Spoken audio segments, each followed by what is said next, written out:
இன்னைக்கு ஒரு ரத்த வெறியில இருக்கிறோம், கொலை வெறியில இருக்கிற உயிரே போயிடுச்சு.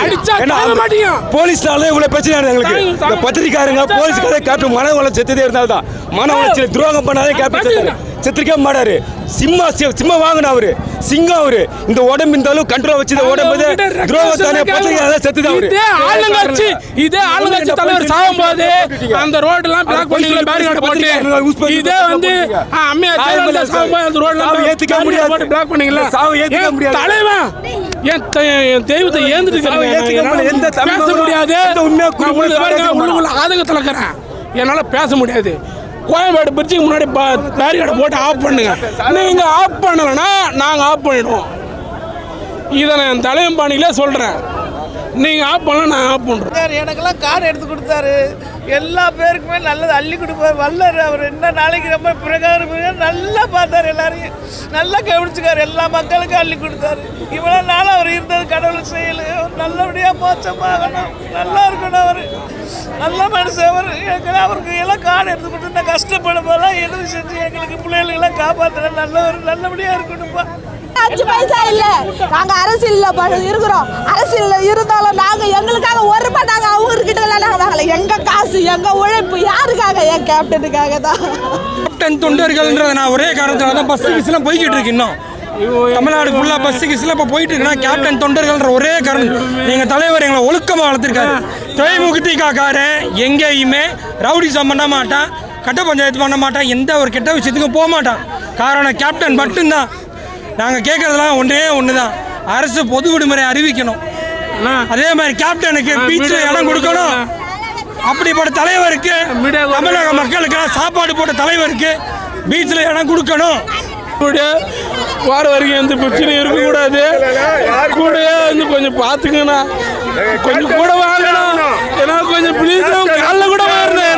சங்கத்தில் இருந்திருந்தா இன்னைக்கு உயிரோடு இருந்திருப்பாரு. இந்த கட்சிக்கு சேர்ந்து வந்ததாம்மா ஆகி போயிடுச்சு. எங்க உசிரை கமிச்சு அது சார் இல்லையா, எவ்வளோ நல்லது செஞ்சா சங்கத்துக்கு. அந்த சங்கமே இதாகி போனது. அது கூட கடன் வீடு வேலைக்காரன மாதிரி வெளிநாட்டி போய் எல்லாமே கொண்டு வந்தது. சங்கமே மீட்டி எடுத்துடலாம். எங்களுக்கு ரொம்ப நல்ல செஞ்சவர். என் தெய்வம் சங்கத்துக்கு சார் மாதிரி நீ யாரையும் பார்க்க முடியாது. அது மாதிரி நீ யாரும் பிறக்க முடியாது, வாழ முடியாது. எங்களுக்கு உயிர் எப்படிப்பட்ட கட்சிக்காரன்னு ஒரு மாதிரி வரவே வராது. தங்கம் அவர். முதல்ல மக்கள் தானே தப்பு பண்ணிட்டாங்க, நல்ல தலைவரை இழந்துட்டாங்க. இதுக்கு மேலே ஒன்றும் பண்ண முடியாது. சரிங்களா? இது வரைக்கும் எல்லாரும் ஆட்சிக்கு வந்தால் தான் செய்தேன்னாங்க. ஆனால் என் தலைவன் வந்து ஆட்சிக்கு வராமலே செஞ்சுக்காப்புல எல்லாமே. சரிங்களா? இது வந்து மக்கள் பண்ண தப்பு, இழந்துட்டாங்க. இதுக்கு மேலே ஒன்றும் பண்ண முடியாது. நாடும் நாட்டு மக்களும் நாசமாக போட்டோம், அவ்வளோதான். என் தலைவனை போனதுக்கப்புறம்னா மக்கள் மயிது மட்டை ஒன்றும் தேவையில்லை, போட்டோம். என் தலைவனே போயிட்டான். இதுக்கப்புறம் எங்களை என்ன பண்ண போகிறீங்கன்னு தெரியல. நாங்கள் நினச்சா என்ன பண்ணணும்னு உங்களுக்கு தெரியும். ஆனால் நாங்கள் எதுக்கும் கிடையாது. எங்கள் தலைவன் வழியில் தான் நாங்கள் இன்னைக்கு ஒரு நாள் சொல்கிறோம். எம்ஜிஆர் கட்டுறது அவர் குட்டி எம்ஜிஆர்னு சொல்லுவாங்க. வாரிசு இல்லாமலே அவர் வாரி வாரி வழங்கினவர். வாரிசு இருந்து அவர் எல்லாருக்கும் வாரி வாரி கொடுத்தவர். உண்மையிலேயே அவருடைய இழப்பு வந்து உலகத்துக்கே ஒரு பெரிய இழப்பு தான் சொல்லணும். அவர் எனக்கு வந்து ஒரு உடன் பிறவாத ஒரு அண்ணன். எனக்கு அண்ணன் கிடையாது. அவரை தான் அண்ணன் நினைப்பேன் நான். இந்த உலகத்துக்கே சமுதாயத்துக்கே ஒரு பெரிய இழப்பு. அவர் மனித கடவுள். அவரை பற்றி சொல்லிட்டு போனால் சொல்லிலே போகலாம். எல்லாருக்கும் சாப்பாடு போட்ட ஒரு தெய்வம்.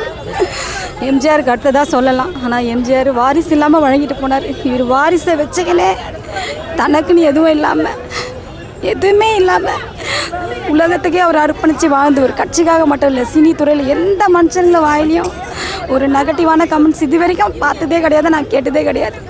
அவருடைய இழப்பு வந்து ரொம்ப, அதுலேருந்து மீளறதுக்கு எவ்வளோ வருஷங்கள் ஆகுமே தெரியல. இவருடைய ஒரு பண்பு பாசத்திற்கு எல்லையே இல்லை.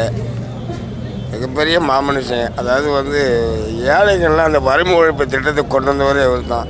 அதுக்கப்புறம் தான் அரசியல் கட்சிகள் தலைவர்கள் எல்லாமே ஆரம்பித்தாங்க. எங்களுக்கெல்லாம் பெரிய ஒரு இழப்பை ஏற்படுத்திட்டு போயிட்டார். ரொம்ப வருத்தமாக இருக்குது. அவரை சொல்லி வாழ்த்து பேசுகிறதுக்கு எதுவுமே இல்லை. அவரை மாதிரி ஒரு தெய்வத்தை இனிமேல் பார்க்கவே முடியாது. எனக்கு நிறைய தாய் தந்தெல்லாம் இருந்தாங்க. ஆனால் பெருமை ஒரு மனுஷனே ரொம்ப பெரிய விஷயம். அவர் வந்து அவருடைய இழப்பு வந்து இந்த இந்தியாவுக்கே பெரிய ஒரு தமிழ்நாட்டுக்கு பெரிய விஷயம் அவர் வந்து மக்களே குரல் டிராஃபிக்லாம் கொஞ்சம் கிளியர் பண்ணுங்க. எங்கள் தெய்வத்தை பார்க்கறதுக்கு நிறைய பேர் வந்துக்கினே இருக்கிறாங்க. அவங்களெலாம் கொஞ்சம் வர சொல்லி கொஞ்சம் அனுசரித்து கொஞ்சம் டிராஃபிக் மட்டும் கொஞ்சம் கிளியர் பண்ணுங்க. எங்கள் தெய்வத்துக்கு இது நான் கேட்டுக்கிறேங்க. எனக்கு ரொம்ப மீடியாக்காரங்க எனக்கு ரொம்ப நன்றி பண்ணுங்க. இன்னைக்கு வாழ வைக்கிறதே அவர்னால தான்.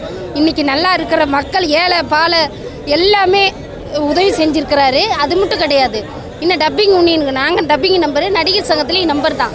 எல்லாமே மீட்டு கொடுத்தாரு. கொரோனா வந்த அப்போ கூட அரிசி பருப்பு எல்லாமே கொடுத்துருக்குறாரு. எவ்வளவோ தமிழ்நாட்டில் அவர் தான் ஃபஸ்ட்டு கடவுள். புரியுதுங்களா? நல்ல மனுஷன் அவர். விஜயகாந்த் கட்சியில் எல்லாமே அவர் சொல்லுவாங்க, நாங்கள் அப்படி பண்ணுறோம் இப்படி பண்ணுறோம். உண்மையான அந்த மனுஷன் தான் கடவுள் மாதிரி எல்லாருக்குமே உதவி செய்வார். யாரும் வேத்துவே நினைக்க மாட்டார். அவர் தான் எல்லாருக்குமே, எங்களை எல்லா சனத்துகளுக்கும் அவர் தான் உயிர். அவர் நல்லபடியாக மோட்சம் போகணும், நல்லபடியாக இருக்கணும். அவர்